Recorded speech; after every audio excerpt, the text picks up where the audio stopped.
Hi guys, welcome back to another video. Today I want to yap about ROLAD.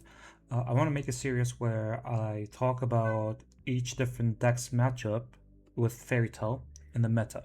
So we will start with ROLAD currently because it's the most popular engine or deck in the game at the moment. I'll be discussing only the ROLAD cards and not the variants, such as the Azamina or the 60 pile variants or Mitsu Fiendsmith or whatever, right? So through testing, I found that Fairy Tale has a very good matchup against the ROLAD cards itself. Okay, the towers are only affected if they're targeted or by non-active. They're only unaffected by activated effects, right? And they can be affected if they're targeted. And lucky for us, we have 3 in-engine cards interruptions that all target, right? Luna bounces, ball negates, snow flips. So what does this mean? This means you can put your opponent, let's move this aside. That means you can put your opponent in awkward situations during your turn with Mind Shuffle.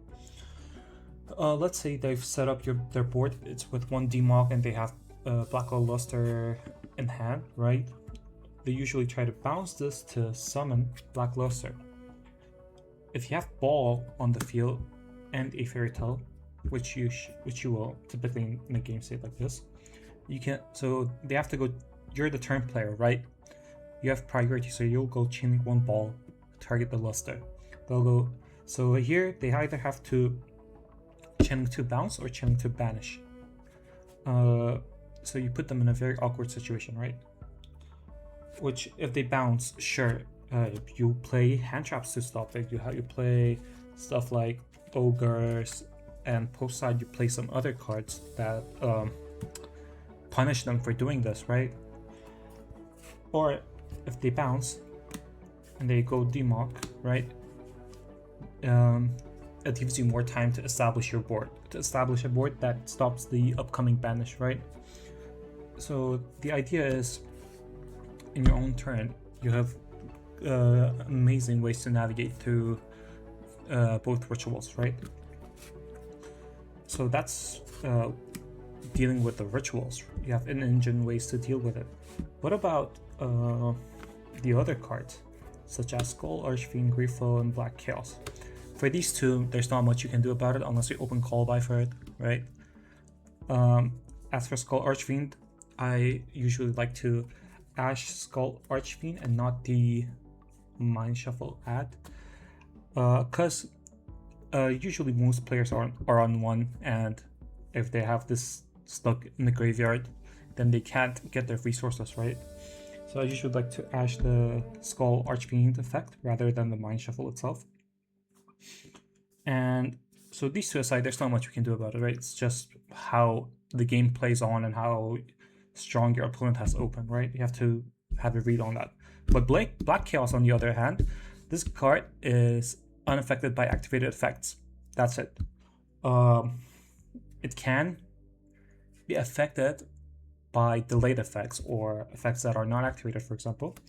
But unlike the 2 rituals, this is just unaffected by activated effects. Like, even if you target it, nothing will happen, right?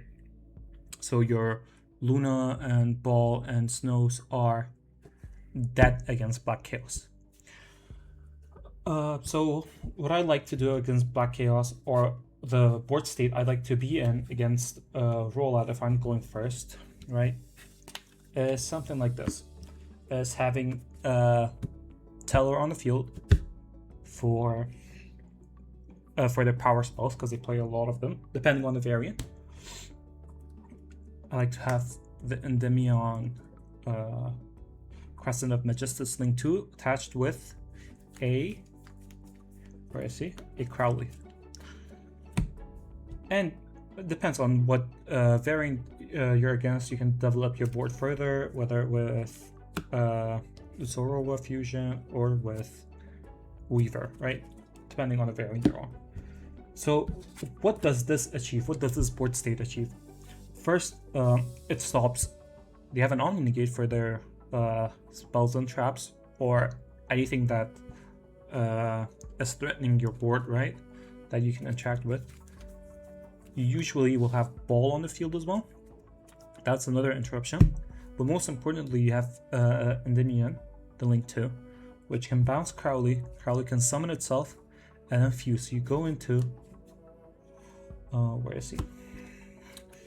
You go into iOS before you spellcaster lock yourself, right?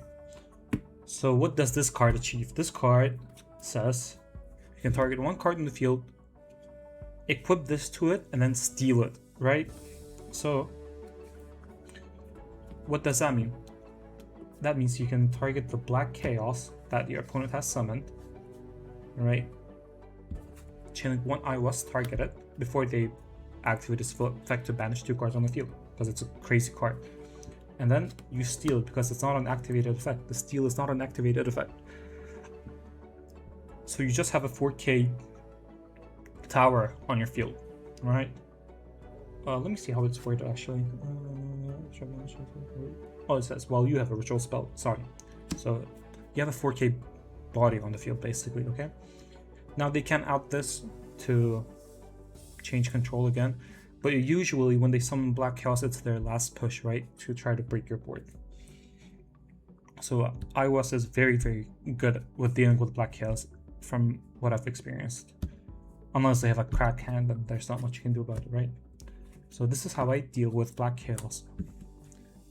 So now, let's move into some of the tech options I have against this deck, okay? So we'll move to our side deck and look at what we have here. I have 2 Perulias. Well, Perulias in general, it's good in this format. I love it. I side in Cosmic Cyclones instead of Super Poly when I'm against ROLAD, because whether first or second, it doesn't matter. This helps you against their turn 0 Griefos plays, and also helps you playing into an established board, right? I love it. It's very good. And it's just a good removal of this format. I have 2 Santa Claus. Santa Claus because it's level 6. It's very important that if they bounce your Kaiju, you're getting a Kaiju back, but the issue is you're letting them play, right? So Santa Claus prevents that. It's a level 6 that they can't bounce, and it's good. You can just do it twice. DD Crow to target the... So DD Crows versus Bestials. With the Bestials, I found myself, I spellcaster locked myself like very quick in my opponent's turn, right? So DD Crows help me with also banishing their ritual spell.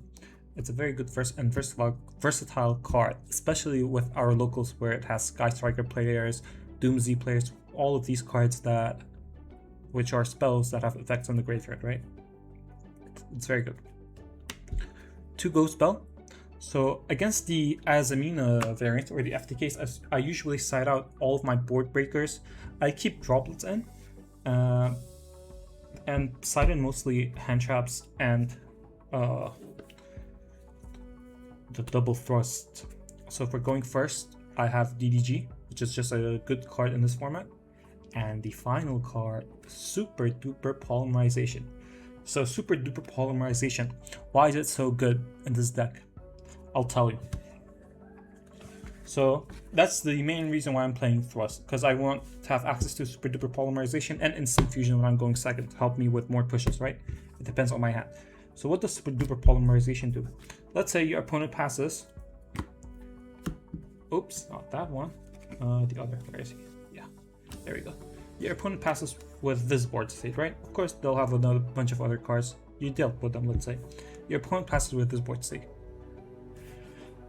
What Super Duper Poly does, it targets, that's very important, it targets, you lose 2,000 life points, and then, where is he? Wait, I forgot to bring him out. Give me a moment.